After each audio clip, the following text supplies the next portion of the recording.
Hello and welcome back to Embodied Astrology. This is a weekly series where I share practical teachings and intuitive messages about the astrology of the week ahead so that you can work with this energy to embody your most authentic self and live your best life. You guys, welcome to Aries season. We are at the start of a new astrological year. Aries is the first sign of the zodiac, and we are in for this fantastic new boost of energy that I think we all have really been craving, especially over the last month with eclipse season and Mercury retrograde. I think we're going to really start feeling a lot of powerful forward momentum and reconnecting with our agency and sense of power and self in a new way. So I'm really excited to share a little bit about this week's astrology, the messages that I'm getting around it, and how you can work with it to really embrace this fresh start energy. So let's get into it. This week, we're really waking up to our own power. Aries is the first sign of the zodiac. It's a fire sign. It's bold, it's dynamic, it's passionate, it's creative, and it wants to take action. Aries is also the sign of self. And so as we move into this new season, we're really being reminded of the fact that we have so much personal power and so much agency when it comes to what we want to make happen for ourselves. This week, we do have this invitation to dream, but more so it's about having the dream and then really committing to it. So on Sunday, probably yesterday for most of you who are watching on Monday, we had a Sun-Neptune cazimi. So this happens when Sun and Neptune in the sky come together. It signifies this rebirth or initiation of whatever planet that the sun is aspecting. So in the case of Neptune, this is about dreams and visions and ideals.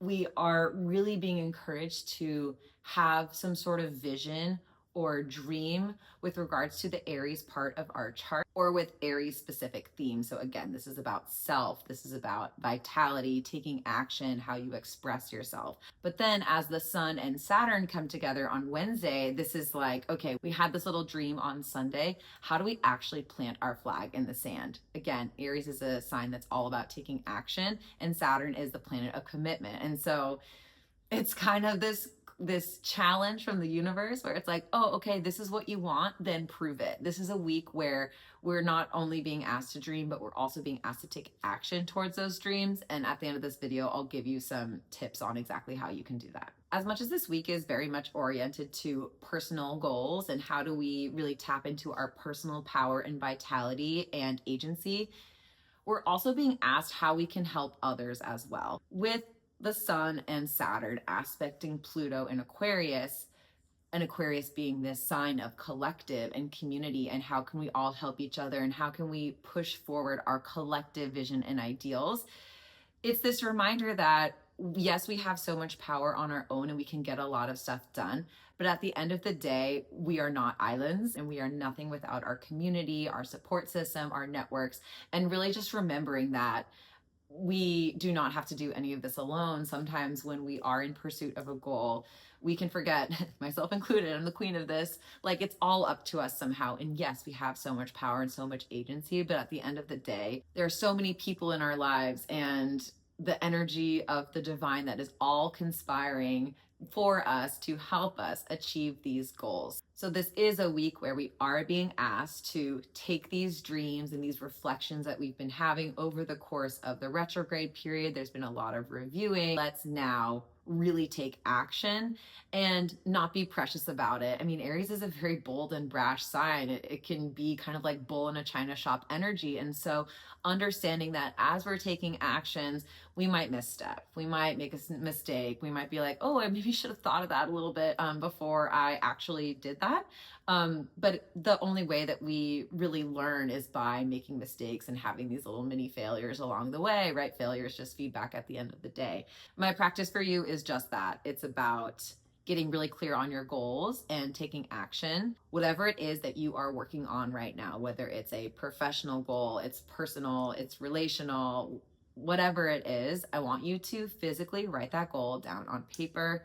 There is so much power to physically writing things down. It is a really fantastic form of manifestation and it makes things real. It makes things visual. You're bringing it from kind of like the spiritual, energetic plane down into the physical plane. So very, very powerful. I want you to write this down, whatever it is that you're working on, as clearly as you can. Again, you can always change it. Nothing is ever set in stone, but really just put it down onto the page to anchor those desires into the physical plane. And then I want you to think about who can help you. Write down a few names of people in your life or mentors that you have to demonstrate to yourself how much support you have and to give you some ideas on where you might need to take action next. I want you to next write down one small thing that you can do this week to start getting this plan into motion. Maybe it is reaching out to one of the people who you listed before in terms of who can help you. Maybe it's even just telling a friend, like, hey, I'm gonna run this marathon, or hey, I'm applying for this new job, or hey, I'm starting this new business.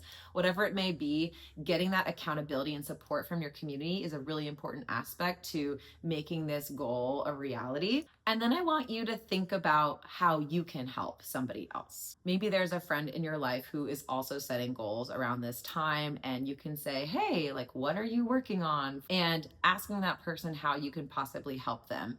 Or you can even just think about ways that you can give back or pay it forward. For example, if you're working on something with regards to your own career, and you want to have some good energy in that part of your life, perhaps you can think about ways that you can give back. Maybe there's a mentorship program, or there's somebody in your life who is not quite as far along as you in that career, and maybe you can reach out to them and say, hey, what are you working on? Is there anything I can help you with? Is there anybody I can connect you to? Again, just fostering this environment of support, knowing that we all have these big goals and things that we want to accomplish, and we have a lot of power, but also how can we use our power to help each other? I think this is a really beautiful way to marry the very self-directed, independent, action-taking sign of Aries with the communal, forward-thinking energy of Aquarius. And that's it for this week's video. Thank you so much for watching. I have so much fun making these videos for you, and I really appreciate all your likes and your comments and your subscribing. It is so awesome to see. If you have questions about where Aries specifically is in your chart, because this is a part of our lives that are getting a huge boost of energy right now, go ahead and drop your rising sign in the comments, and I will share a little bit of insight about what's going on in your chart and how you can use that energy. And if you're really feeling like you're at a crossroads or you're stuck when it comes to your career or just your overall purpose, I highly recommend booking a True You astrology reading with me. This is a very expansive and supportive 60-minute experience where we connect to your authentic self and discover your unique potential through the lens of your birth chart. It is so incredibly fun and supportive, and honestly, one of the best things that you can do, in my opinion, as an astrologer and person who's obsessed with getting and receiving readings. Such a supportive thing that you can do at the start of this new astrological new year, where we have all this energy and maybe we're not quite sure where or how to direct it.